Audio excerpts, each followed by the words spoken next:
Muy buenas noches, queridos amigos de Martes con Kardec. Continuamos hoy con nuestro ciclo de relatorías de los principales libros espíritas. Hoy tenemos la relatoría y enseñanzas del libro En las vorágines del pecado, de la medium Ivonne Amaral Pereira. Nuestra conferencista es María del Socorro Agredo. María del Socorro es integrante de la Asociación Espírita El Buen Sembrador de Palestina Huila. Tiene 15 años como espírita, es técnico en sistemas. Como toda tarea espírita, vamos a iniciar con una elevación del pensamiento, para lo cual le pido que se unan conmigo para elevar a ese Padre espiritual de este momento, encomendarle este momento, su presencia a través de sus servidores, de sus trabajadores, de los guías espirituales de esta tarea, del guía espiritual de María del Socorro y de todos los hermanos que asisten con regularidad a esta tarea, que ella pueda tener una exposición clara, que su verbo sea fluido y que nosotros, el auditorio encarnado y desencarnado, seamos capaces de tomar esas enseñanzas e incorporarlas en nuestro patrimonio mental, cultural, emocional, y que salgamos de esta reunión todavía fortalecidos en fe, en conocimiento, en amistad y en deseo de aportar a que este planeta sea cada vez mejor. Muchas gracias y que así sea. María del Socorro, muchas gracias por aceptar esta invitación. Bienvenida y la palabra es tuya. Adelante. Muchas gracias, Abel, a ti por la invitación. Y para hoy, pues, la redactoria del libro En las vorágines del pecado. Nos dice la primera parte. Otilia Elohim. En el año de 1572 tomaban fuerza las persecuciones en contra de los protestantes o hugonotes en París. El masivo asesinato cometido el 24 de agosto del mismo año pasó a la historia con el nombre de la matanza de la noche en San Bartolomé, llevada a cabo por un conspirador político enmascarado de fe religiosa, al cual la Iglesia, bajo la responsabilidad del Papa Gregorio XIII, permitió por las exigencias de la reina Catalina, llamada la hija predilecta de la Iglesia. La disculpa presentada para el inhumano exterminio era la defensa de la religión y la fe.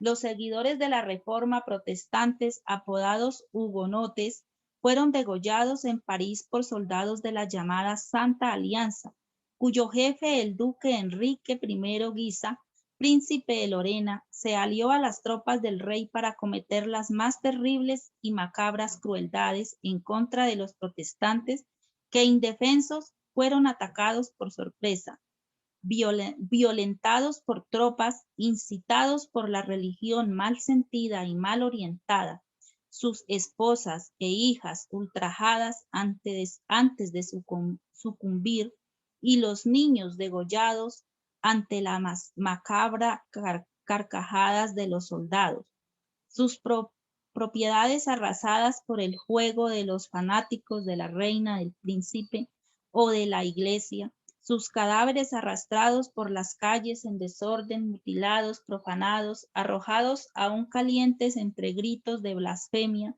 de soldados enloquecidos de maldad, Estas bajezas las realizaban a la sombra de la cruz del Inmaculado Cordero de Dios. Durante 3 días, París presenció indefensa esa avalancha de sangre y muerte. Franceses de alto linaje moral, social, sucumbieron ese día. No solo París fue desolada, también las provincias, las haciendas, las quintas, las casas de campo. Todo era invadido por el rey, el señor de Guisa, y la poderosa Catalina, madre del rey noveno. La iglesia celebraba con procesiones y cánticos el exterminio de los herejes. 2 meses después de cometidas esas terribles atrocidades, vemos entrar a la Plaza Rosada un carruaje con escudo y corona del conde y una pequeña escolta. El lujoso carruaje mostraba abundancia financiera de sus propietarios. El cochero llevaba brazaletes y escapularios del señor de Guisa, que distribuía entre sus protegidos políticos y sus tropas, que indicaban que no pertenecía a la reforma luterana o calvinista, sino a los partidos de aquel príncipe y de la reina madre.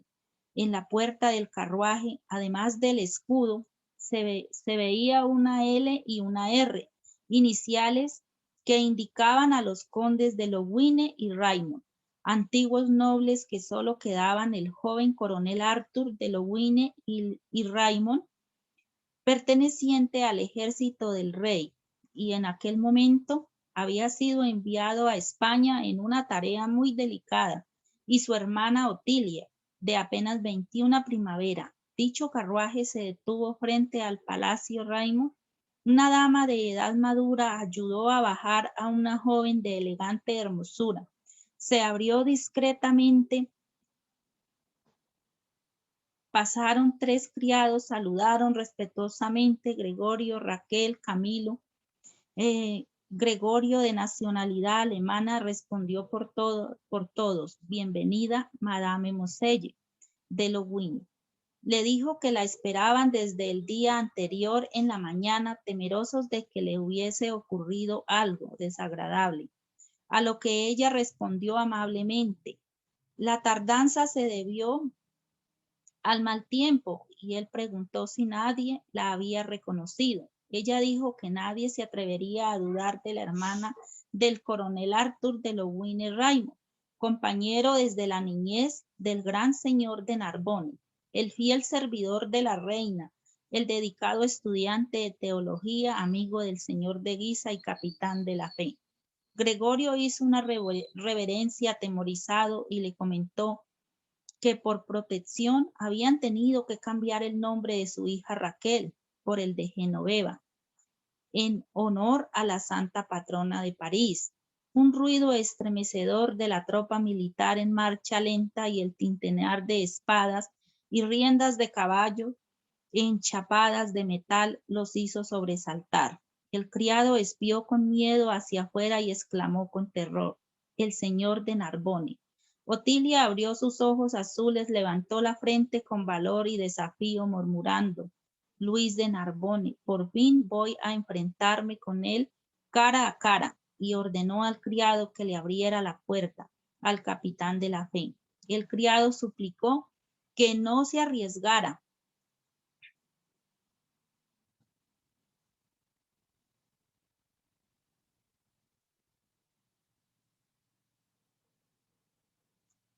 que él temía por ella, que huyeran a Alemania, pero ella se dirigió hacia la puerta para intentar abrirla. Entonces Gregorio y Camilo la ayudaron. Otilia atraviesa la terraza y se asoma altivamente en el balcón, con los ojos fijos en el caballero príncipe y el conde Luis de Narbonne. Viéndola con tanta belleza angelical, el capitán de la fe paró involuntariamente el caballo, y con eso también al séquito causó un choque de ruidos de una tropa que se detiene inesperadamente. Él distingue los escapularios suministrados por el señor de Guisa a los católicos franceses, y sus miradas se cruzaron en una llama inmortal. Otilia lanza al estudiante de teología un capullo de rosa. Él se marcha luego de guardar el capullo de rosa. Entonces Otilia se vuelve hacia su institutriz, exclamando con el aspecto endurecido: casé a la fiera, y juro por la honra de mi creencia luterana, la memoria de mis padres y hermanos degollados bajo sus garras, que no escapará a mi venganza. Una familia de filántropos. En el noreste de Francia, muy próxima a la tierra de Alemania, existía una antigua familia de auténticos nobles, descendientes de un hidalgo participante de las primeras cruzadas.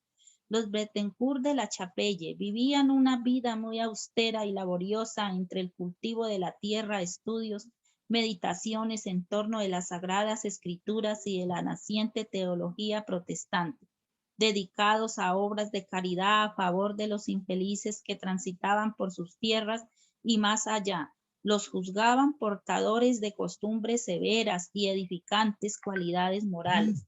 El viejo matrimonio de condes, don Carlos Felipe de Bettencourt de la Chapelle y Carolina de Carbón, sus hijos varones Carlos Felipe II, el primogénito médico y teólogo luterano, Clovis Felipe y Felipe Eduardo, oficiales militares que abandonaron la espada por el cultivo de la tierra, Felipe Rogelio y Pablo Felipe, jóvenes estudiantes de las ciencias médicas como su hermano. Esos pacientes luteranos, mucho más cristianos que verdaderamente reformistas, no obstante que se graduó en medicina Carlos en Alemania, retornando al hogar paterno, transformó su vida en un himno de realizaciones beneméritas a la luz del Evangelio del Señor. Además de eso, allí estaba la numerosa familia de los Felipes distribuyendo entre los pequeños y pobres de la región lo que sus tierras producían, además de lo necesario para el equilibrio de la mansión. El joven teólogo hugonote era requerido con peticiones para ejercer la medicina y también como misionero del Evangelio. Se iba cabalgando a solas con el paje fiel Gregorio, llevando como única arma el libro precioso de la Biblia. Él amaba profundamente a su hermana Ruth Carolina. Al mismo tiempo, Ruth Carolina amaba y respetaba al hermano como a su propio padre. Ruth era, en efecto, el ángel del hogar, el encanto de la noche. La familia de la Chapelle, las cuñadas, la querían como a sus propios hijos. Carlos Felipe tenía una novia y su boda aplazada por un tiempo indefinido era del agrado de la familia. Ruth Carolina amaba a la futura cuñada un poco mayor que ella, conociéndose ambas desde la infancia. Cierta vez las dos señoritas tuvieron la misma institutriz. Al quedarse huérfana aquella pasó largas temporadas en la Chapelle. Desde entonces el romance de amor que envolvió el corazón de Carlos, esa joven se llamaba Otilia de Lowini-Rain. Habiendo tenido excelentes relaciones de amistad el viejo conde Felipe y el antiguo señor de Lowini, no obstante, una vez huérfana, contando apenas 18 primaveras, Otilia pasó a la tutela de su hermano, que se opuso a la unión de la hermana con Carlos Felipe. Harto a la alta sociedad, al trono como oficial militar, y miró la inconveniente una unión matrimonial con Hugotes. Encerró a la hermana en un convento de religiosas con órdenes de no dejarla salir, esperando que olvidara el primer amor. Después de 3 largos años en aquel lugar, ella enfermó gravemente y tuvo que regresar al Palacio Lowini.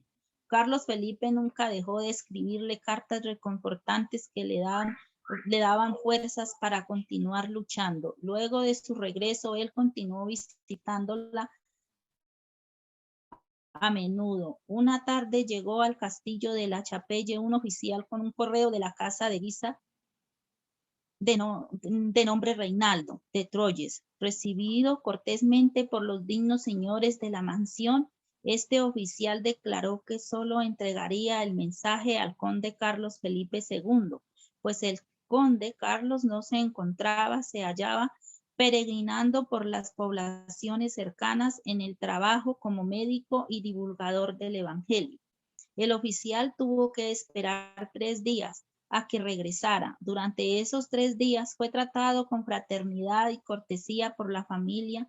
Durante este tiempo, Reginaldo Troyes se dedicó a recoger pruebas en contra de la familia, como que allí estudiaban el Evangelio de Jesús todas las noches, que no se sometían a ningún dogma o práctica religiosa recomendada por el rito de la iglesia, que positivamente eran nocivos para la iglesia, no solo para la iglesia, sino también para el gobierno de Carlos IX, principalmente para la iglesia. Escribía largas páginas como alguien que hiciera minuciosos relatos a sus superiores. No correspondía a la amabilidad de los dueños de la casa, que procuraban agradarle de todas las formas. Mientras tanto, aceptó una invitación para un pasatiempo familiar en una tarde de domingo, durante el cual la angelical muchachita de la Chapelle cantó al son de una arpa varias de las bellas canciones que su hermano componía para ella, destacándose de entre ellas una titulada Las Rosas, que a él mismo, Reginaldo de Troyes, impresionó por el encanto y emotividad con que ella supo desenvolverse.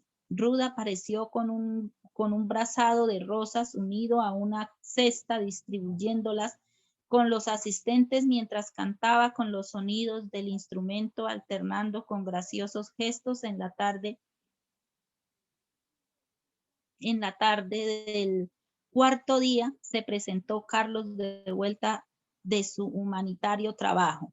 El oficial del distrito de Luisa, comandado por Luis de Narbonne, lo examinó con impertinencia y le entregó un gran rollo de pergamino de parte de su Alteza el príncipe Luis de Narbonne, donde se decía que llegaba gravísimas denuncias con respecto a toda la familia, señalándolo como los más activos propagandistas de la secta sacrilega de Martín Lutero y Juan Calvino en suelo francés, y que por consideraciones a sus ancestrales, desde los caballeros de las Santas Cruzadas y todos los antiguos servidores de Francia y amigos de la realeza, así como por leal admiración a sus cualidades personales, los aconsejaba que se marcharan de Francia, que renegaran de la Reforma y aceptaran el bautismo católico en compañía de las autoridades eclesiásticas, o si no severas persecuciones contra los luteranos y calvinistas. Agradecieran esa advertencia al amigo en común Arthur de Lowine Raymond, el cual había intercedido por ellos antes de partir para el extranjero en misión del gobierno. El joven hugonote la leyó con una sonrisa serena, la pasó al padre, que lo miraba en silencio. Sabían que no era solamente persecuciones, sino asesinatos masivos que quedarían registrados en la historia como una de las mayores calamidades perpetradas bajo la luz del sol. Luego de responder al oficial de Narbonne, que agradecía su advertencia, pero que no aceptaba sus razonamientos, el oficial, muy sorprendido, agregó: correrá sangre, señor. Reflexionad a tiempo en las respuestas que habéis de dar. Ya os respondí, señor oficial. Por la noche se reunió la familia en asamblea, excepto Ruth Carolina, a quien ordenaron que se recogiese más pronto. La condesa opinaba que todos abandonaran de inmediato el castillo y se trasladaran para Alemania, pero los varones dijeron que solo las mujeres y los niños viajaran. Pedirían hospitalidad temporal a los hermanos en fe, de entre estos el príncipe Federico de G, con el cual ya había un contrato matrimonial con Ruth Carolina de la Chapelle. La Chapelle no podía ser abandonada. Allí estaban todos los recursos de la familia. Quedarían los hombres para defender el patrimonio, pero las mujeres se negaron a dejarlos solos. Carlos Felipe II les dijo que se fueran todos y que él se quedaría, pero el conde Felipe y su esposa se abrazaron al hijo deshechos en llanto. No, hijo mío, si prefieres quedarte como será tu deber, tus padres permanecerán contigo. Si efectivamente corre nuestra sangre, que sea por el amor a Cristo y a su evangelio, que ella se derrame. No, nadie te abandonará en este castillo. Y toda la familia se abrazaron en un acto solemne. La familia acordó que solo Ruth Carolina sería retirada con Otilia, su prometida, que él mismo le pediría hospitalidad para su hermana. 3 días después salieron acompañados de su padre y su hermano también Gregorio, su hijo Camilo y su hija Ruth y su hija Raquel. Otilia continuaba muy enferma y se sintió muy reconfortada al recibir a aquellos seres tan queridos para ella. Carlos Felipe II y Otilia Lowini de Raymond acordaron que se casarían cuando volvieran por Ruth al castillo. El capitán de la fe. Luis de Narbone era un joven de apenas 25 años. Desde muy joven fue caballero de la Guardia Real. Era el último conde de nombre, señor de una inmensa fortuna, estudiante de teología. Esto lo hacía doblemente responsable, doblemente respetable. Se rumoraba que era hijo bastardo del rey Enrique II con una señora de Narbona. La reina Catalina de Médicis, viuda de Enrique II, era quien sabía el verdadero origen de Luis de Narbone, quien lo trataba de buena manera, pero le guardaba un sentimiento hostil. Narbone también era príncipe, pero fue criado en un convento. Una tarde de domingo se encontraba toda la familia y la servidumbre del castillo de la Chapelle reunida en el salón de predicaciones o iglesia doméstica, pero antes de que Carlos u otro de los presentes pudiera pronunciar una palabra, los soldados entraron en el recinto sagrado, yendo al frente un joven capitán herculeno y bello con la insignia de la Iglesia de Roma y del Señor de Guisa, y los oficiales militares con una cruz blanca en el pecho entran en el salón gritando en desorden. Luis de Narbone, pues era el comandante de la tropa invasora, levantó el brazo empuñando la espada en señal a sus secuaces, gritando: cumplid con vuestro deber, hermanos, será para la gloria de Dios y honra de la Santa Iglesia de Roma. Una espada traspasó el corazón del joven reformista, que cayó bañado en sangre. Gritos desesperados se oyeron entonces al lado de Carlos caen sus padres, que corrieron a socorrerlo. Una decapitación macabra se lleva a cabo en aquel amplio recinto. Uno a uno cae muerto, traspasados por la lanza, hachas o espadas. Los hermanos de Carlos Felipe, sus cuñadas, sobrinos, los visitantes del día, los vasallos vecinos que habían acudido al deber dominical para con el Creador, todos desarmados, incapaces de empuñar armas, asesinas por por observar bien las recomendaciones del Evangelio. Una cuñada de Carlos, abrazada a sus hijitos de tierna edad, postrada de rodillas, pide misericordia para aquellos retoños de su corazón, los cuales aterrorizados se agarran a su cuello llorando y temblando mientras ven al cariñoso padre también a su lado traspasado por una lanza como respuesta. No obstante a tan patética súplica, la infeliz madre ve traspasar por la misma lanza a los dos hijitos amados antes que ella misma. Sobre sus cuerpos, aún convulsionando, cae igualmente traspasada, alabando a Dios por la felicidad de morir también con ellos por el amor de Jesús de Nazaret. Y prediendo tales horrores, el capitán de la fe, que 2 horas después abandonaba el castillo con su tropa de fanáticos mercenarios. Un pacto obsesor.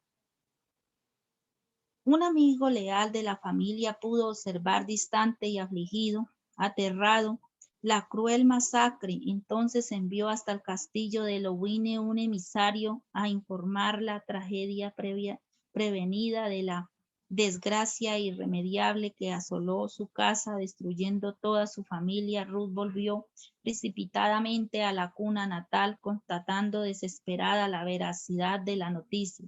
También que sus tierras habían sido arrasadas. Aterrada al enterarse que Luis de Narbone la buscaba, regresó a donde Otilia, que se encontraba debilitada por la enfermedad que se había agravado por los nefastos acontecimientos que le habían arrebatado al novio a unos días del casamiento. Entonces reunió a la institutriz Blandina y a Albert a Ruth, Carolina y el fiel Gregorio y hizo un pacto aterrorizador con Ruth. Le dijo que ella pronto moriría, que ella era riquísima y le dejaría todo lo que poseía, incluyendo el Palacio de Raymond de las Plaza Rosada en París, para que vengara la muerte infame de su novio idolatrado y la de toda su familia, que tomara su identidad como sus documentos, que correría rumores de que ella había muerto y no Otilia. Le aconsejó que mintiera, engañara, fingiera, conspirara, intrigara y negara hasta su propia fe, que no avisara a su hermano Arthur de su muerte, que aprovechara que estaba fuera del país para que actuara pronto antes que volviera y la descubriera. Ruth le juró de rodillas con las manos sobre la Biblia que no volvería a abrir ese libro sagrado hasta que su venganza fuera concluida. Algunos días después, Otilia de Lowine exhalaba el último suspiro y Ruth, su heredera en posesión de sus documentos de familia, salía del generoso amparo que la protegió. Es así como la vemos llegar ese 20 de octubre de 1572, cuando se miraron frente a frente con Luis de Narbona. Su primer amor. Alejándose de la Plaza Rosada, donde acababa de ver por primera vez sin saberlo a la sobreviviente de la masacre de la Chapelle, ahora transformada en una dama de Lowine, Luis de Narbona murmuraba consigo mismo: ¿quién será tan linda joven? El joven capitán de la fe guardaba con devoción el capullo de rosa roja que la supuesta Otilia le lanzó al verlo pasar bajo sus ventanas. En la tarde envió un criado con una carta para Otilia declarándole su amor. Acordaron verse en una iglesia para orar y el romance fue tomando fuerza. Dama Blandina y Gregorio la aconsejaban que desistiera de su venganza, pero ella, endurecida, se negaba, asegurando que era la propia Otilia de Lowine quien le pedía que hiciera justicia y vengara al novio que le habían arrebatado, y escuchaba su voz diciendo: hazte amar por él, es la única arma que podrás empuñar, y venga a tus muertos queridos. Eva y la serpiente. Ruth afirmó que pretendía presentar respetos y homenajes a sus majestades Catalina de Médicis y su hijo Carlos IX. Luis de Narbona le respondió que estaría a su disposición para acompañarla. Solicitaría una audiencia especial para tener el honor de presentarla a la reina y sería su caballero en los escondrijos de la corte. Catalina era una mujer de sentimientos fríos, interesada, que usaría a Ruth o a Otilia para sus actos criminales. Narbona obtuvo la audiencia deseada y el nombre de Lowine usado por ella era muy allegado al trono en el pasado con Francisco I y Enrique II a través del padre de Otilia. En el presente con su hermano y la falsa Otilia, venía siendo educada para convivir en la corte alemana, cuyos ceremoniales y protocolos serían más rigurosos, pulidos, que los exigidos por la corte francesa.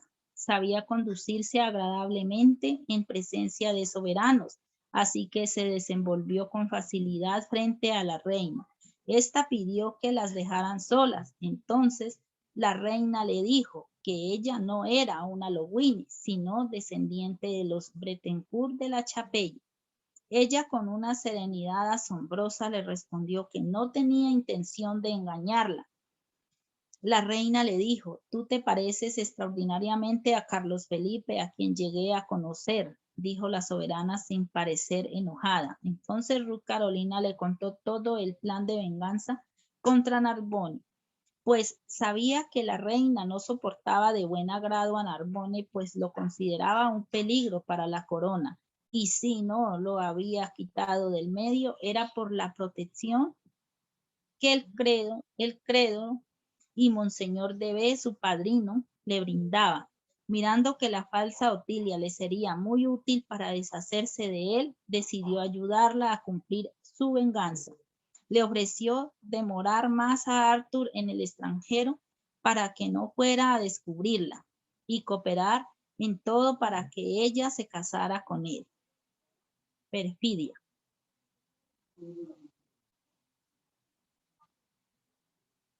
Otilia fue contratada para el servicio secreto de la política de su majestad, es decir, el espionaje, la intriga, la conspiración, el crimen.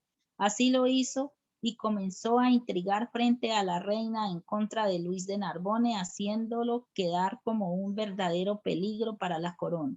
Luis de Narbonne estaba preocupado, pues temía que la malvada reina condenara a la angelical duquesa de Lowini al servicio secreto de su política, pues él sabía lo que la esperaba. Entonces ellas le mintieron diciendo que la reina la adoptaría en la ausencia del hermano y la encargaría de la contabilidad, algunos asuntos de menor relevancia. Esto lo tranquilizó y él se despreocupó. La reina decidió probarla en un baile de la corte y en un banquete que haría ante un galanteo de rey, de un príncipe, como conversaría con un político sospechoso de adversario del trono o reconocidamente favorable, con un embajador, con un representante de la iglesia, etc. Otilia salió también de las pruebas como no lo haría una actriz consumada, revelando alta clase para el disimulo, astucia, porque no dejó de impresionar a la propia reina que admiraba su diabólico talento. Luego planearon hacer quedar mal al capitán de la fe frente a la iglesia. Otilia le coqueteó desde un balcón y él correspondió al coqueteo en pleno desfile militar, causando un escándalo, y luego fingieron que la reina la castigaba enviándola a un convento en oración por algún tiempo, después de que la reina le ordenó que escribiera una carta a Luis de Narbonne quejándose de su severidad por los acontecimientos anteriores y que esa misma noche ingresaría al convento las hermanas franciscanas, donde pasaría algunos días en penitencia, silicio como desagravio de la conciencia por el escándalo. Segunda parte. Una unión detestable. Cuando Luis de Narbonne leyó la carta donde le narraba su supuesto sufrimiento, se dirigió al palacio a entrevistarse con la reina para pedirle perdón y solicitarle su apoyo para casarse con la duquesa Otilia de Lowini. Y la reina, simulando condescendencia para con él, aceptó ayudarlo, pues a ella le favorecía ese matrimonio porque Narbonne se distanciaría de la iglesia, que solo le faltaba el último juramento para ordenarse como sacerdote y estaría más vulnerable a su ataque definitivo. Luego se dirigió al convento a hablar con Monseñor B, que era quien lo había criado, pero al contrario de la reina, Monseñor no aprobó ese matrimonio porque él desconfiaba de la supuesta Otilia, pues él no estaba convencido de su identidad. Además le dijo que la reina lo odiaba y solo esperaba la oportunidad para destruirlo, y que si se casaba perdía el amparo y la protección de la política de la iglesia, y eso lo volvería vulnerable a los ataques de la malvada reina. Le aconsejó que se fuera a España, que ahí estaría a salvo y que de ser necesario tomara a Otilia como amante y no como esposa, porque perdía el amparo de la iglesia. Pero él se marchó alterado y desilusionado de aquel hombre que él veía como un padre. Al día siguiente, el altivo capitán se presentó a visitar a Otilia en el retiro de las hermanas franciscanas, con la intención de participarle la decisión de desposarla dentro de algunos días, pero no pudo verla porque estaba incomunicada por órdenes de la reina. Entonces le envió una carta para enterarla de que se casaría con ella. Ella al leerla se preguntaba, ¿qué significaría ese enlace? ¿Por qué lo facilitaría Catalina? ¿Cómo se uniría en matrimonio a un hombre que le causó todas las desgracias al buscar en los confines de Francia a su familia con el fin de masacrarla? Aquellos que eran toda su razón de ser. Ella presentía la sombra amiga de Carlos Felipe,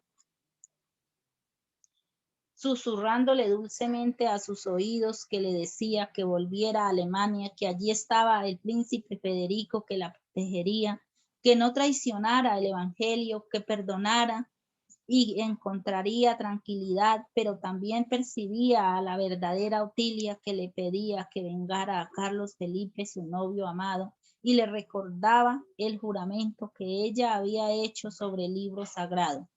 Cuando ella pensaba por sí misma, se decía para sí, si Luis, eres bello y gentil, yo sería capaz de amarte y ser feliz contigo, si no fuera justamente tú el verdugo de mis seres más queridos. Qué orgullosa me sentiría de llevar tu nombre y tu amor, si en vez del deber de odiarte, yo pudiese consagrarme a la alegría de amarte para siempre, y alucinada llamaba a Otilia para que le ayudara a destruirlo y que ella no cometiera el sacrilegio de amar al propio asesino de sus seres más queridos. Nupcias. 6 días hacía que no se veía con su querida Otilia, y por eso mismo se sentía cansado, desorientado. Visitaba diariamente el retiro donde se encontraba la joven intentando hablar con ella, pero las órdenes de la reina eran que estuviese incomunicada, y volvía desolado creyendo que su prometida era cruelmente castigada. Entonces fue y se arrodilló ante la reina suplicando por su amada. La reina le dijo que ya tenía los permisos necesarios para su boda, pero debía esperar que Otilia se purificara en el convento donde se encontraba, penitente. Pero al salir, se encontró con Otilia en un desfile que la iglesia realizaba por la conmemoración del Día de los Muertos. Él se sorprendió al verla ahí. Ella le explicó que le habían ordenado asistir y luego regresar al convento, pero él la tomó de la mano y no la dejó regresar. La llevó a la iglesia consigo y consiguió de las autoridades eclesiásticas la indulgencia para que ella no regresara al convento. Y algunos días después se casaron. En un rincón de la iglesia, aterrados, Gregorio y dama Blandine conversaban entre murmullos discretos. Creo que la infeliz joven enloqueció de dolor tras la masacre de la familia a quien veneraba. Es tan joven aún para la intensidad de los sufrimientos. Dejó las risas de la infancia ante los cadáveres de los padres y de los hermanos. Suspiró dama Blandina con amargura. No comprendo lo que pasa. Se equivocó cuando se convirtió en vengadora. Se equivocó cuando se da en casamiento sacrilego bajo un nombre que no es el suyo al asesino de la propia familia, y decir que yo la vi nacer, crecer, adorada por aquellos nobles corazones que no existirán más, lamentó Gregorio, cuyos ojos se nublaron de discretas lágrimas. Ellos no aprobaban ese matrimonio, tampoco el deseo de venganza de Ruth. Siempre le decían que huyeran de ahí, pero ella se negaba. Por eso mismo Gregorio tomó la decisión de ir en busca del príncipe Federico y pedirle ayuda, quien no dudó en brindársela, y se disfrazaron de comerciantes burgueses y se dirigieron a París, y mientras que Luis de Narbonne se encontraba radiante de felicidad al lado de aquella que suponía ser Otilia de Longwy y con la cual acababa de unirse. Consecuencias de un baile. Luis de Narbonne se sentía el hombre más feliz del mundo.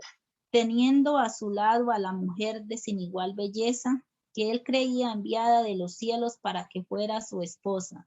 Mientras él le dedicaba un amor sublime, ella solo fingía amarlo, pero él no se daba por enterado. Solo cuando ella estaba sola se deshacía en llanto, sin un corazón amigo en quien confiar sus amarguras, ya que dama Blandina no la acompañó porque ella no soportaría vivir bajo el mismo techo de aquel criminal.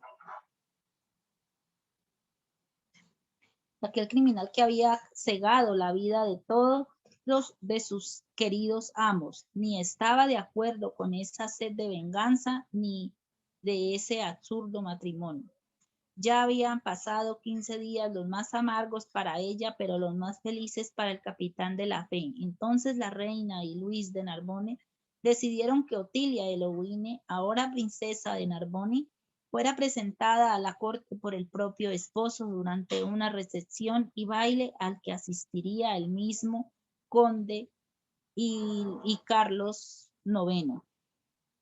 Los salones estaban llenos de nobles caballeros, damas de alto linaje y el propio señor de Guisa, personajes entonces muy del agrado de Carlos IX y Catalina de Medicis, Enrique de Alojua, hermano del rey y futuro soberano. La joven homenajaría al rey, la reina y a toda la nobleza allí reunida. Así que vestida de blanco, coronada de flores y con una canasta de rosas, tocando una arpa, entró en el salón, poniéndose a cantar, como lo hacía en la casa paterna en la tarde de los domingos, entonando una hermosa canción, la sonrisa tierna, cautivante, la voz dulce y envolvente, entonando la hermosa canción creada por el hermano.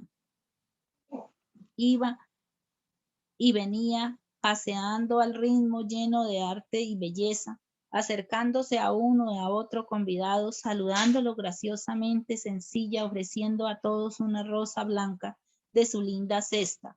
Pero en el fondo de su corazón, mientras sus labios cantaban, destilaba la rebelión y el odio por aquella corte de hipócritas que habían condenado a sus hermanos y a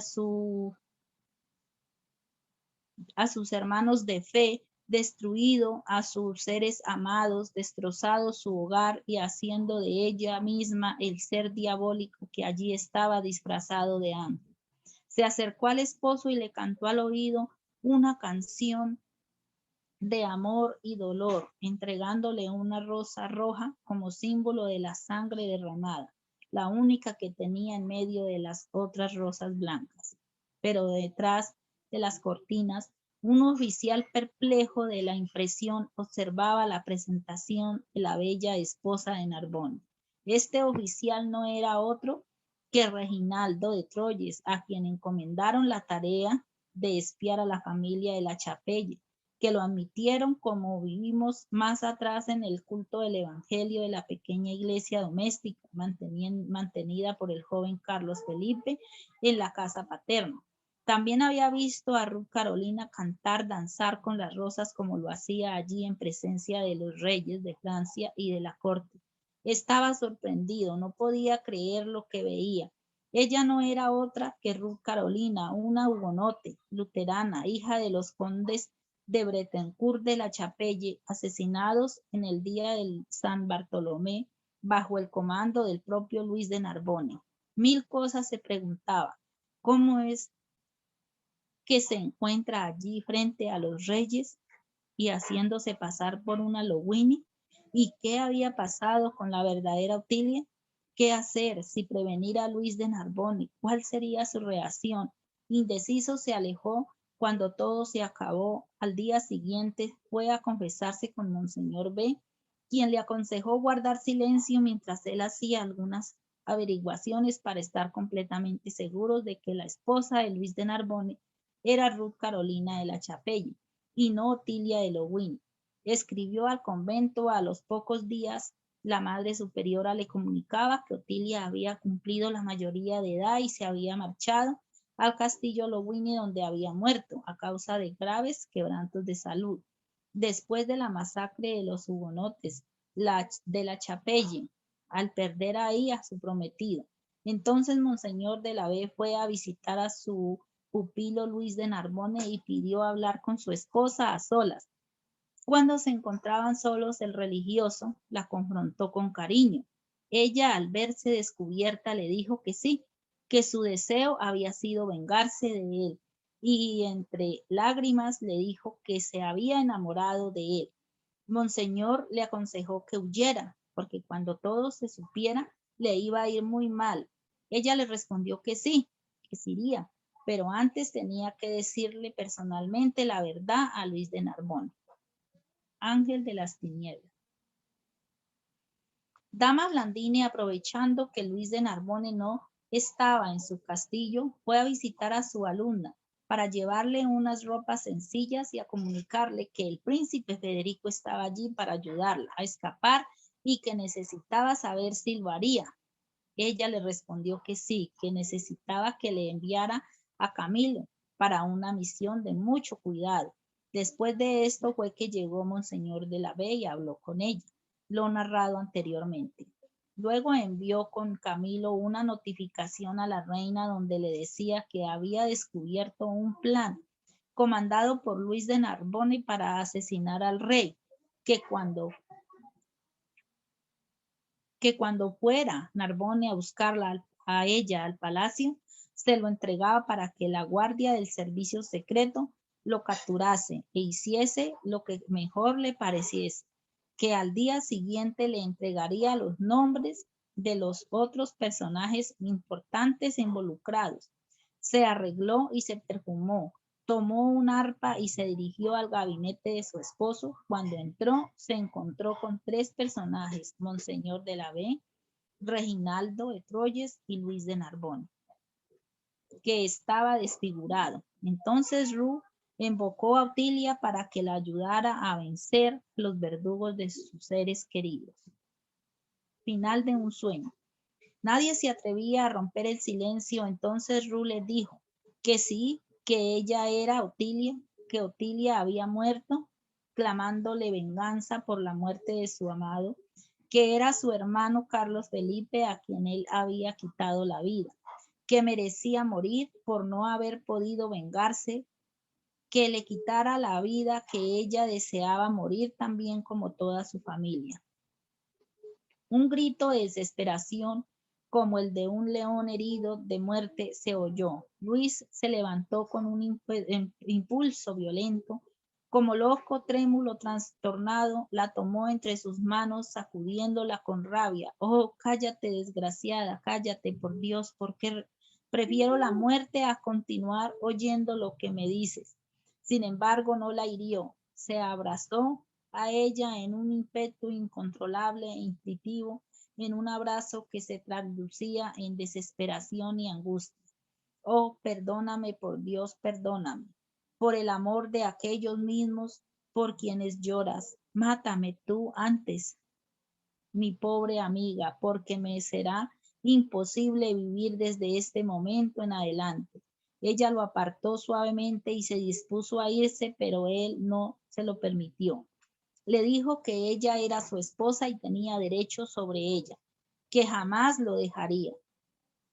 Pero ella, con una sonrisa fría, le dijo que no tenía ningún derecho sobre ella, ya que él se había casado con Otilia y ella era una hugonote. Entonces la tomó de la mano y la llevó por las escaleras arriba hasta una prisión que tenía en su castillo. Se trataba de un apartamento sencillo pero confortable, conjugación de sala, de estar y cuartos de dormir. Cerró la puerta con seguro y se arrodilló a los pies de su prisionera. La tomó de la mano, la besó como loco, pronunciando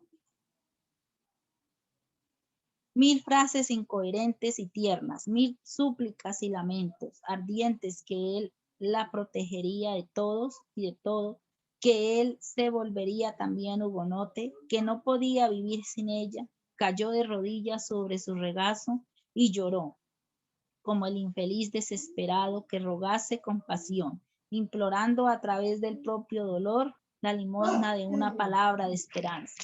Pero en ese momento resonaban las palabras de la verdadera Otilia, que le decía: Tu arma será el fingimiento. Miente, Ruth, intriga, finge, también serás salvo. Venga nuestro Carlos. La sangre generosa de tu familia derramada por Luis de Narbone aún perdurará bajo la tierra. Y Ruth le dio un tierno beso en la frente que le volvió la esperanza, diciéndole: oye, mi pobre Luis, tú me hiciste desgraciada porque arrasaste mi hogar matando a mi familia. Sin embargo, te perdono porque también me amaste mucho. Infelizmente, yo también te amo. Y por eso no me podré vengar como era mi más ardiente deseo. Hagamos una penitencia hoy y ahora en nuestra iglesia preferida. Yo ya no soy una unogote. Creo incluso que jamás lo fui. Renegué a mi fe y no será posible volver más al seno de la reforma. Adoptaré, por tanto, tu fe.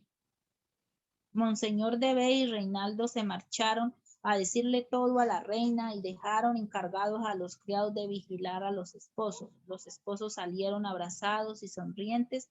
Los criados los dejaron solos porque no vieron nada extraño. Entonces se cambiaron sus ropas por otras más sencillas por iniciativa de Ruth.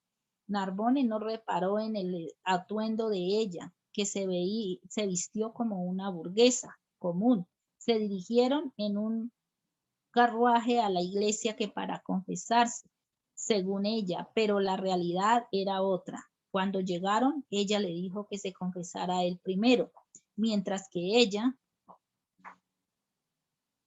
oraba. Él no sospechó nada y se fue a confesarse. Y se demoró bastante. Entonces ella aprovechó y le dejó una nota con un religioso que estaba allí conduciendo a los penitentes a la confesión. La nota decía que la buscara en el palacio, que la reina había solicitado su presencia allí. Ruth se alejó por otra puerta y afuera la esperaba el príncipe Federico disfrazado de comerciante burgués, con un carruaje al que ella subió, y se alejaron lentamente mientras salían y dejaban atrás las últimas casas para aligerar el paso de los caballos.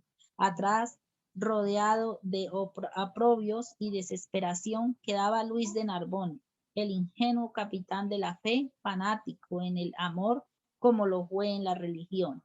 Ella se alejaba tratando de olvidar ese penoso pasado, pero la sombra de ese pasado que la linda fugitiva quería apagar para olvidar las marcas de su crimen de venganza, se volvería contra ella misma, enredando su destino a través de los siglos por las leyes de las reencarnaciones, interponiéndose entre ella misma y todo cuanto más deseaba conseguir su corazón, el amor de aquella familia que era la suya, cuya muerte ella vengaba con una perfidia indecible, a esa familia que ella misma había terminado de alejar con la falta de respeto a las leyes, la falta de perdón, con la traición infligida a aquel desgraciado Luis de Narbone, que bien debería merecer su compasión por lo mucho que la había amado. Ruth de la Chapelle dejó en el Palacio Raymond un sobre escrito y lacrado para Arthur de Lowini, los títulos de fortuna, joyas y documentos de la familia con que Otilia la presentó antes de morir. Tercera parte. Más la vida continúa. Un crimen en las sombras.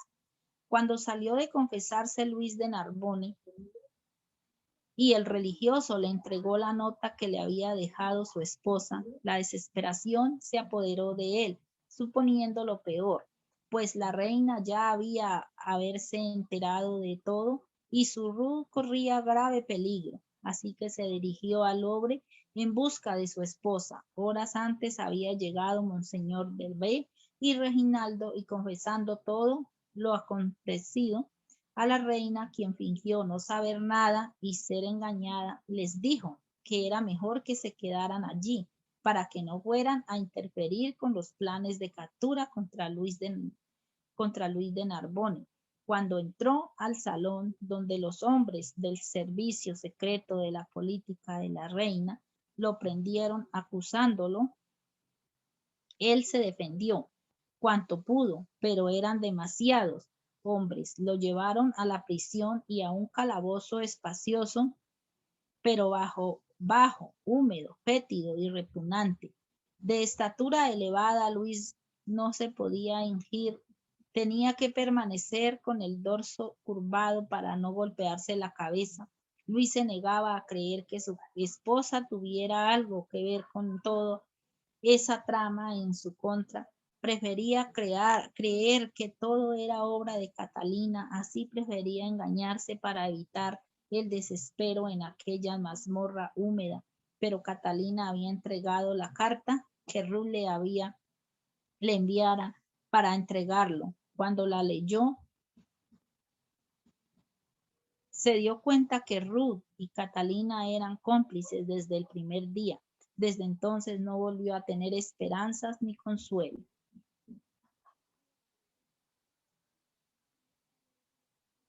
El destino de un caballero. Preso en una mazmorra húmeda, lodosa, no le concedieron ni siquiera un montón de paja para descansar. Alto, atlético, dinámico, lo sepultaron vivo en una cárcel donde no se podría levantar para ponerse de pie, hasta que un día fue un sustituto del carcelero, que al escuchar los gritos de auxilio se acercó sorprendido porque solo le habían informado de 2 prisioneros para llevarles pan y agua. Luis de Narbonne le suplicó ayuda, pero este no tenía la llave para sacarlo de allí. Le dijo que a él le habían celebrado las exequias hacía 2 años, que el rey acababa de morir y que Monseñor B también había muerto. Cerró la puerta temeroso de ser descubierto y entonces se alejó. Sentía que ya se acercaba la hora de la muerte por la parálisis que le invadía hasta el cerebro, la tuberculosis y la infección pulmonar. Lo aniquilaban lentamente y en sus últimos pensamientos decía para sí mismo: Otilia, Ruth, te amo aún y siempre, y todo te perdonaré porque tenías razón. Sin mi excesivo celo, tal vez los pacíficos de la Chapelle hubiesen pasado desapercibidos en la lejana provincia. Perdóname tú, Dios mío, ya que ella no me puede perdonar. Esa fue su única oración desde que entró en la cárcel.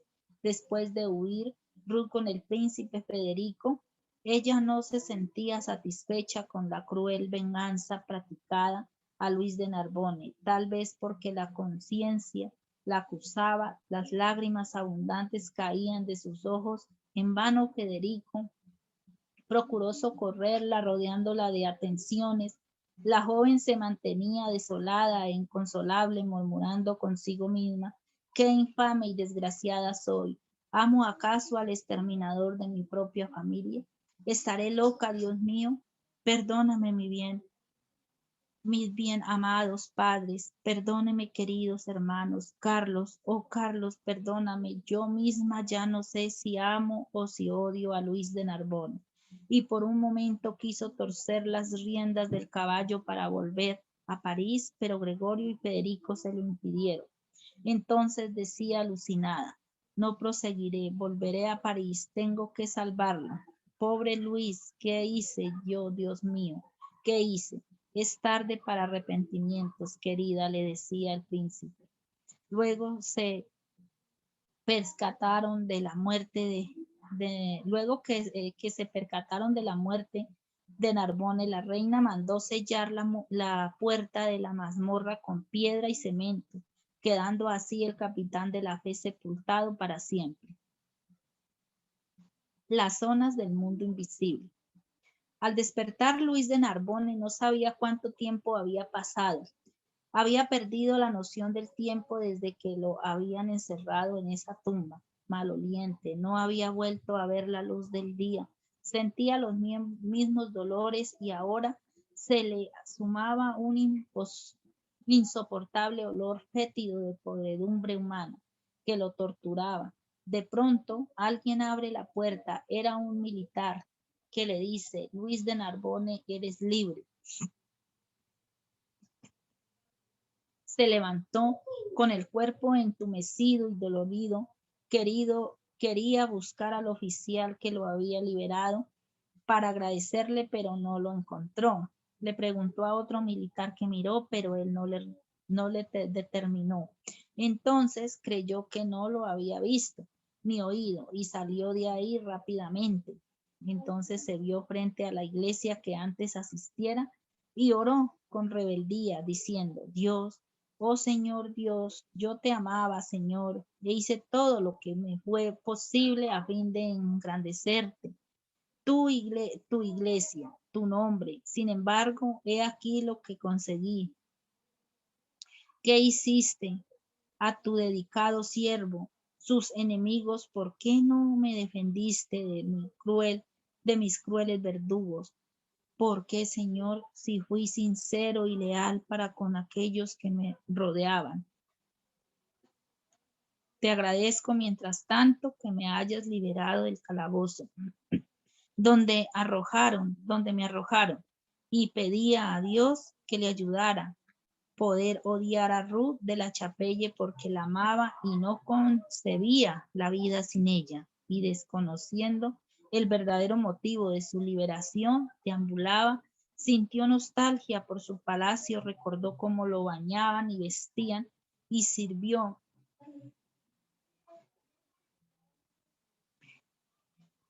Recordó cómo lo bañaban y lo vestían y revivió esos momentos obedeciendo a un automatismo mental. Entonces se sintió nuevamente lavado, peinado, ataviado. De ese modo se realizó en su susceptibilidad psíquica una poderosa reacción mental.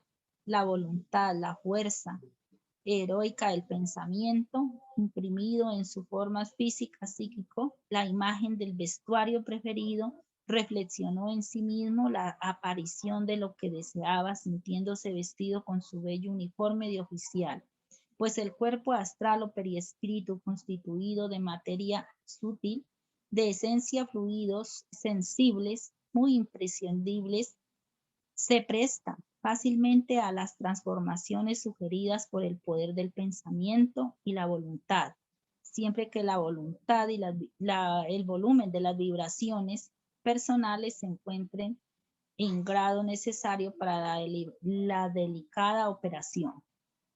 Luego de retirarse, aseado y bien presentado, comenzó a buscar a Ruth por todo el palacio, sin poder encontrarla. Preguntaba a la gente que miraba ir y venir sin que nadie le prestara atención. Luego se fue para la Plaza Rosada y viéndose frente al Palacio Raymond revivió una y otra vez todos los acontecimientos vividos cuando miró por primera vez la falsa Otilia. Entonces se perdió por el pasado confuso y aturdido sin poderse explicar qué clase de sortilegio lo envolvía. Entre el palacio la busca, la encuentra y la vuelve a vivir todo cuanto ya había vivido a su lado. Luis vive y se place, sufre y se agita, se conmueve y se maravilla una segunda vez a la evocación de la misma impresiones que entonces sintió con todos los detalles de su noviazgo, de los esposales, de las alegrías, felicidades ahí vividas. Sin embargo, Luis no tenía la capacidad moral y mental para conseguir la fijación de un estado prolongado de reminiscencia y volverlas en un presente grato. Su pensamiento volvía a ver las horas dolorosas, la traición, el engaño, la prisión, y ahora allí estaba liberado de la mazmorra de Catalina. Escuchaba llorar a Otilia otras veces, la escuchaba cantar y gritar prometiendo vengarse de él. De pronto la miró llorar desconsolada, perdida de su familia. Entonces la llamó: Otilia, perdóname, Otilia, no puedo vivir sin ti. De pronto miró a su lado a una mujer aterrorizante envuelta en velos negros que lo llenó de espanto. Era un ser perteneciente como él al mundo invisible. ¿Quién eres? ¿Me preguntas quién soy? Yo soy Señor de Narbonne. Tú me has amado tanto, ¿ignoras quién soy? Pronuncias mi nombre dulcemente cada momento, me llamas con devoción y ternura y ahora que corro a atender tu llamado, ¿piensas en dejarme? Soy la verdadera Utilia de Lowini, hermana de tu amigo Arthur, la verdadera señora de este palacio. Me robaste al hombre amado en la trágica masacre. A él sí, a Carlos Felipe de la Chapelle, que yo hubiera desposado dentro de algunos días de todo corazón. Lo mataste y con él hasta mi propia creencia en Dios. Yo fui quien incité a Ruth a perderte. Mi sombra revelada contra ti hizo de Ruth un fantasma, pues la llevé a realizar todo cuanto mi odio sugería. Mientes, desgraciada. Ruth es un ángel. En su corazón no cabe el veneno que tu alma infernal destila, ni incluso sabrá odiar conforme tú afirmas al infeliz criminal de su familia, y se alejó sufriendo, confuso y enloquecido de terror y angustia, sin saber lo que pasaba en su inconsciente estado de recién desencarnado, como en los cuentos de hadas. Después de la fuga de Ruth con el príncipe Federico, la reina se quedó esperando que su cómplice le entregara los nombres de los otros traidores, pero ésta nunca llegó. Entonces comprendió lo que había pasado, que se habrían fugado al verse descubierta. Mandó a un investigador a buscarla y cuando supo cuál era su paradero, le envió una carta exigiéndole que nunca volviera a Francia porque sería cruelmente castigada. También la acusó de todo lo que le había ocurrido al capitán de la fe. Decía que todo el dolor que estaba pasando y las lágrimas que derramaba, ella las tenía que sufrir porque había tenido a su lado a un hombre digno y no lo había sabido valorar. Almas atormentadas. Federico y Ruth se casaron y llevaban una vida tranquila como convenía a los luteranos dar ejemplo de calidad personal. Federico era el esposo afable, paciente, portador de bondades, solo comparables a su propia honradez, que rodeaba a la infeliz esposa de todas las atenciones y solicitudes posibles a un corazón de buena voluntad, procurando llevarla a olvidar el pasado precipitado. Ruth lo amaba y lo respetaba muy tiernamente, reconociendo su gran bondad y muchas veces le decía, mi querido Fed, sé que no soy merecedora de la generosidad con que me tratas. No dejo de ser miserable pecadora que ultrajó las recomendaciones del Decálogo el día en que ante la Biblia juré perjudicar a un ser humano para satisfacer un insensato sentimiento de odio y venganza.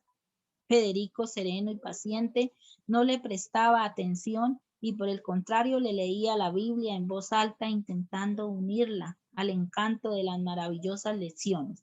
Pero ella continuaba, traicioné el Evangelio del Señor como traicioné a un desgraciado hijo de Dios, confiado bajo mis manos a aquel mismo renegado al Evangelio cuando hipócritamente me permitía actos de un ritual religioso que no era el mío, a fin de engañar mejor a mi prójimo y traicioné la honra de mi fe cuando falsamente juré a Dios delante de un altar recibir y respetar como marido a un hombre que yo odiaba, a quien pretendía hacer desgraciado y sirviéndome de la confianza conyugal profanada por mí.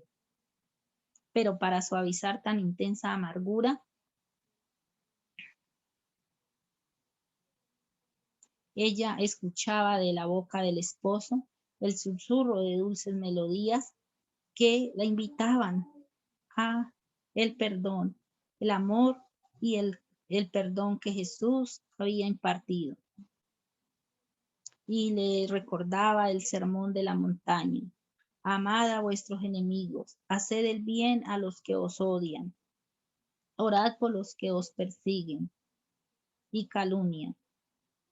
Mientras tanto, perseguido por el fantasma obsesor de Otilia, de Lobwini, el espíritu ya desencarnado del antiguo capitán de la fe, abandonó el palacio reino, intentando liberarse de él. Entonces se puso a correr aterrado, buscando socorro y consuelo por los conventos, iglesias, creyendo que serían lugares seguros. No obstante, también allí lo perseguían sus inconsolables pesares.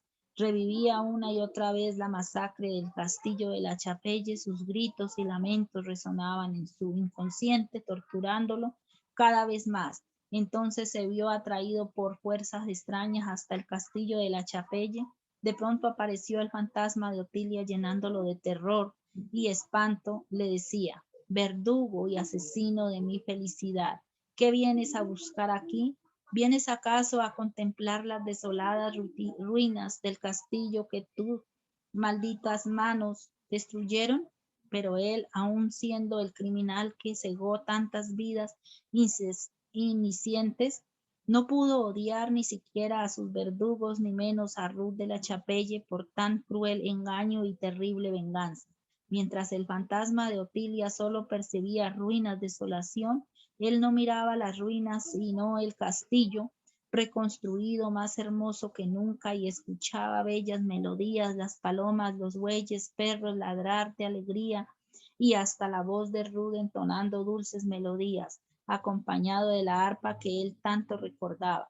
Atraído por la música, la mente fija en la persona de Ruth, atravesó el palacio, entró al vestíbulo y comenzó a subir las escaleras. La música provenía de un segundo piso. Él subía y subía las mismas escaleras que un día, acompañado de su centuría de caballeros para exterminar a los hugonotes, subió. Una emoción insólita lo turbaba, dilacerando sus fibras más sensibles. Suplicó suplicio solamente comprendido por el alma ya castigada por las aflicciones del arrepentimiento sincero, se apoderaban de él gradualmente, a cada paso que daba, reconociendo el camino recorrido, y un vago terror invadió sus facultades excitadas por la angustia del arrepentimiento. Que Dios me perdone el repugnante crimen. Yo estaba loco, Dios mío. El mundo me enloqueció. Ruth, finalmente voy a verte, mi bien amada. Aquí es el recital. Al entrar lentamente quedó enceguecido por la brillante luz nunca vista. Al verse en medio del salón quedó fijo, estático, con la mirada alucinada del asombro. Es que allí frente a él se hallaba reunida toda la familia de Bethencourt de la Chapelle, excepto Ruth. Allí estaba Carlos Felipe recitando con los ojos llenos de lágrimas el sermón de la montaña, y su madre, como se parecía a la pequeña Ruth, era ella, la condesa Carolina, quien cantaba. Pero al verlo ella se detuvo, se levantó, le hizo señal con la mano y abrió para él los brazos como deseando agasajarlo. Oh, la madre de Ruth, cielos, qué linda Madonna, repetía atraído, confuso, casi aterrorizado. Entonces afloraron en él recuerdos de antiguas existencias corpóreas, durante las cuales vivió en el seno de aquella misma familia como hijo y hermano querido, y se interrogaba entre las penumbras inquietas del pensamiento desilusionado mientras continuaba de pie en medio del salón, iluminado como un reo en el tribunal frente a los jueces. ¿Qué? ¿Cómo es esto? ¿No los maté? Entonces, por orden de Catalina, obedeciendo a un decreto de gobierno, no los vi entonces allí mismo en aquella sala caer bajo los hierros de sus caballeros, y aquellos niños, cómo sonrían si presenció los estantores de su agonía al sucumbir sobre los cuerpos de sus propias madres. ¿Cómo estaban pues allí resucitados? Era por tanto, el día del juicio final sin que él lo supiera? ¿O sería también hechicero? ¿Qué pensamientos por aquellas visiones? ¿Qué insólita pesadilla era esa, dándole a apreciar un cuadro tan encantador con aquella familia reunida entre cánticos sagrados? ¿Por qué no lo odiaban, no lo insultaban, no atacaban, vengándose ahora que estaba solo? Al contrario, sonreían benévolamente como si deseasen dirigirle frases amigas, y ninguno de esos hugonotes llevaba sombras de censura en la mirada, cristalina y fascinante, semejante a la melancólica mirada de Ruth, con la cual lo miraba a todos. ¿Acaso sería santos? Entonces podía haber santidad fuera de la iglesia que él tanto amó. Carlos Felipe descendió de la tribuna y caminaba a su encuentro llevando el libro sagrado de él en las manos, y llegó hasta él y le dijo tendiéndole fraternalmente la diestra: ven, Luis, hace mucho tiempo que estamos esperándote, querido hermano. Finalmente los reconoció, pero se horrorizó. No respondió al fraterno gesto de Carlos, que le tendía generosamente la mano, porque también se reconoció indigno de tan alto favor. Entonces, alucinado, corrió sobre sus propios pasos con un grito aterrador de dolor moral y se angustió de angustiosa sorpresa, remordimientos y venganzas. Perdonad, Dios mío, perdonadme. Asesiné a aquellos mismos que mi corazón ha amado a través de los tiempos, y la familia que no tuve, mi familia, cuyo amor vivía sepultado en el fondo de mi corazón, como nostálgico, incomprensible y torturante. Perdón, Dios mío. Y lloró amargamente con el corazón destrozado del dolor moral por terribles martirios a causa del remordimiento. Luis ya no pensaba en Ruth, ya no la buscaba, tal era el dolor que aniquilaba sus facultades. Pensaba así en aquella madre cuya ausencia lo hizo tan desgraciado y que ahora la había encontrado en el amor de la hermosa Madonna que acababa de encontrar, y a quien reconoció a su verdadera madre, aquella que espiritualmente lo amaba maternalmente y cuya ausencia lo amargó siempre, de la cual sentía que era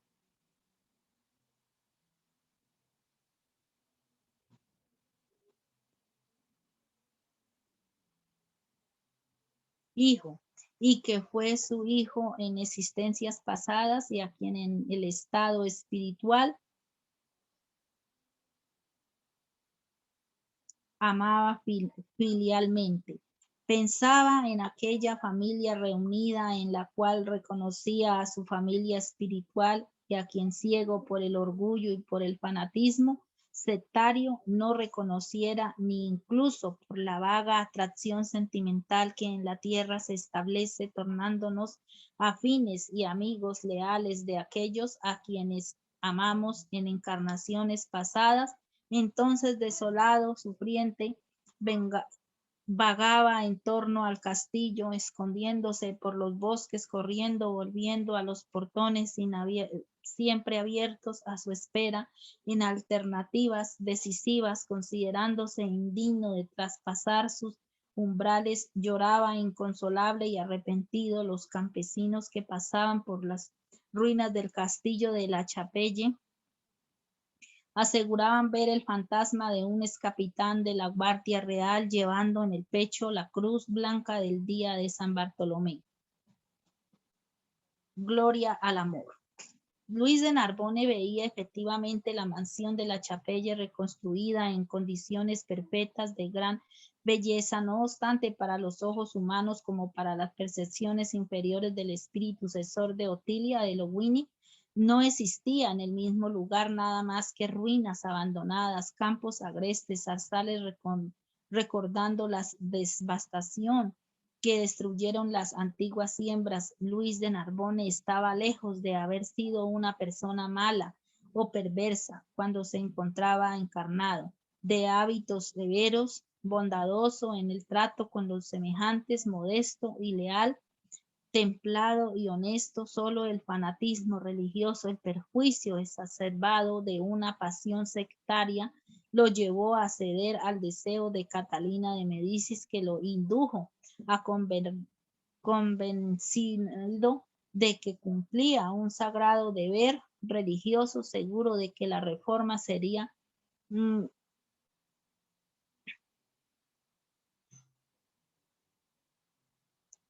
un insulto a las leyes de la Iglesia. La familia de la Chapelle, elevada a los altos poderes espirituales en virtud de los méritos conquistados por todos, amaba profundamente en el estado espiritual al pobre Luis de Narbonne. Se trataba de espíritus sinceramente afectos a las virtudes del cristianismo, con excepción de Ruth, los cuales desde el tercer siglo del advenimiento de la excelsa doctrina venían presentando testimonio digno de los verdaderos discípulos del bien. Una única preocupación ocultaba las alegrías de la familia La Chapelle, la situación moral ante las leyes eternas de Luis de Narbonne, de Ruth y de Otilia. Se propusieron entonces a la labor de auxilio a la recuperación de tan queridos espíritus, aún enredados entre las trampas de las propias inferioridades. Luis de Narbonne continuaba rodeando el castillo de la Chapelle, sufriente y indeciso de entrar a reunirse con su verdadera familia espiritual por considerarse indigno, pero un día llorando entró corriendo, las puertas siempre abiertas, subió loco de ansiedad e impresiones atormentadas las inmensas escaleras. Allí estaban todos. La condesa Carolina se levantó por segunda vez, tendiéndole los brazos. Se levantaron los demás, respetuosos, solemnes, mientras los niños sonreían satisfechos. A la tribuna, Carlos Felipe, el predicador del Evangelio del Señor, pasaba una página del libro sagrado. Entonces un llanto convulsivo hizo eco por la sala como un grito solemne de triunfo. Luis de Narbonne, sofocado por las propias lágrimas, se lanzó a los pies de la condesa Carolina, su madre, de otras etapas reencarnatorias, cubrió de besos fervorosos sus manos delicadas y translúcidas, clamando: perdona, madre querida e inolvidable, perdóname, Dios, perdóname. Perdónenme todos vosotros, yo os suplico perdón, Dios mío. Se aproximaron y besaron su frente humillada y culpable. Carolina lo tomó en los brazos, aproximándolo al corazón como solamente las madres lo saben hacer. Lo besó en la frente, susurrándole dulcemente para que solo él y el Todopoderoso pudiese oírla. Duerme, hijo mío, sobre el corazón de tu madre. Y Luis de Narbonne finalmente durmió en los brazos maternos. El antiguo pacto. Luis de Narbonne se sentó en una almohada que los pequeños niños le ofrecieron y pasó la mirada buscando a Ruth, pero no se atrevió a preguntar por respeto. Él continuaba buscándola con la mirada. Entonces todos comprendieron que buscaba a la pequeña Ruth y se pusieron todos a orar para reconfortarlo. Los niños lo rodeaban de cariñoso afecto. Entonces él reparó en tres pequeños y los reconoció. Dios del cielo, mis hijos, fueron mis hijos, Señor. Sí, Luis, estos pequeñitos fueron tus hijos en una existencia anterior a esta que dejaste, confirmó la condesa Carolina. Carlos Felipe puso las manos diáfanas sobre su frente en un compasivo gesto de solicitud y advirtió grave y conmovido: sí, fueron tus hijos, a quienes mucho amaste en pasadas vidas, a quienes continúas amando tiernamente como espíritu.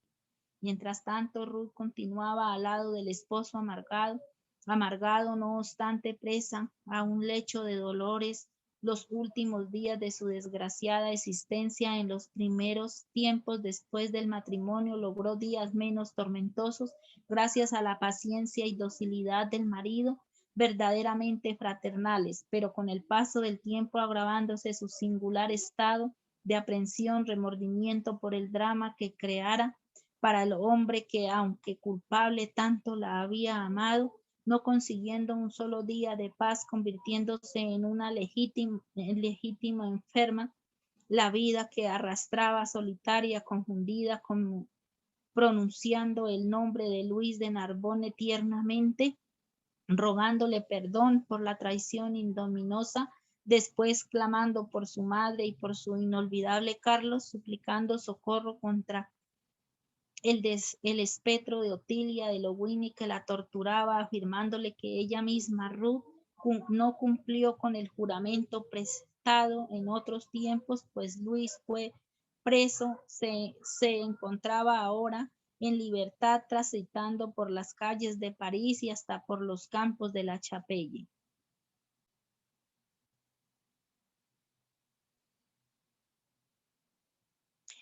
Entonces miramos que Luis de Narbonne fue auxiliado porque él nunca pudo odiar a ninguno de sus verdugos. Miramos que él sufrió muchísimo porque la venganza de Ruth contra él fue muy cruel, pero a pesar de ese sufrimiento, de ese dolor, de todo lo que él padeció, nunca tuvo odio. Y eso lo ayudó a ser el primero, a ser auxiliado. Vemos que la familia de la Chapelle era su propia familia y pues que fue más duro el tormento para él saber que había asesinado a su madre, a su propia descendencia espiritual. Vemos también que Luis amó sin medida a Ruth de la Chapelle y que ese inmenso amor que él le tuvo también sirvió para que él supiera pasar ese dolor, ese sufrimiento sin sentir ese terrible odio que sintió ella. Ella fue la víctima, pero se convirtió en victimaria. Entonces miramos que esta historia nos deja esa maravillosa enseñanza, como todos estos maravillosos libros, de que el perdón debe estar ante todas las dificultades que se nos presenten, todo lo que nos puedan hacer nuestro prójimo, nosotros debemos de perdonar. ¿Se terminó el libro? Sí, señor. Ah, bueno, perfecto, maravilloso, ¿no? Muy bueno, muchas enseñanzas. Yo me puse a reflexionar ahora que se supo la verdad de la familiaridad de esta familia de la Chapelle con Luis, quien fue como dices tú, su victimario en esta encarnación, y que ellos eran familia, habían sido familia, la mamá, los hijos, en otras existencias. Y me acordé de las palabras de Jesús cuando él profetizó que precisamente por el tema religioso los padres entregarían a sus hijos, los hijos entregarían a sus padres. O sea, la lucha religiosa, no entender las enseñanzas de Jesús, ha hecho que durante la historia nos entreguemos unos a otros, nos traicionemos unos a otros por la no comprensión de la religión. En este caso, el mismo cristianismo de la Iglesia Católica en contra de la reforma protestante o luterana. Entonces, la incomprensión de las palabras de Jesús, porque todos dicen o decimos amar a Jesús, pero nos vamos en contra del prójimo. Eso que tú decías, bueno, eso que decía el libro de que en el momento de los asesinatos la Iglesia Católica estaba orando, bendiciendo a Dios, mientras que sus prosélitos estaban asesinando a los luteranos, a los protestantes. Entonces es algo terrible. Y bueno, ya sabemos todo lo que pasó también mucho antes, en la Edad Media, cuando fuimos en nombre de Jesús a asesinar a los árabes, a los musulmanes en la Tierra Santa, a recuperar la Tierra Santa también con la espada en la mano. Entonces, incomprensión, porque los musulmanes, los árabes, esa raza, es también hija de ese tronco común de Abraham, de Isaac, ¿ya? Porque los ismaelitas o Ismael, los hijos, los descendientes de Ismael fueron los que fundaron la raza árabe. Entonces, igual, hermanos entre sí. Entonces, muchas gracias, María del Socorro, por este trabajo tan importante. Bueno, no sé si se nos ha acabado el tiempo, pero si alguien quiere decir algo antes de hacer la oración final, no sé, si alguien quiere decir algo, alguien quiere aportar algo sobre este libro. Bueno, María del Socorro, entonces te pedimos que nos cierres con una oración final y otra vez muchas gracias por este trabajo. Con mucho gusto.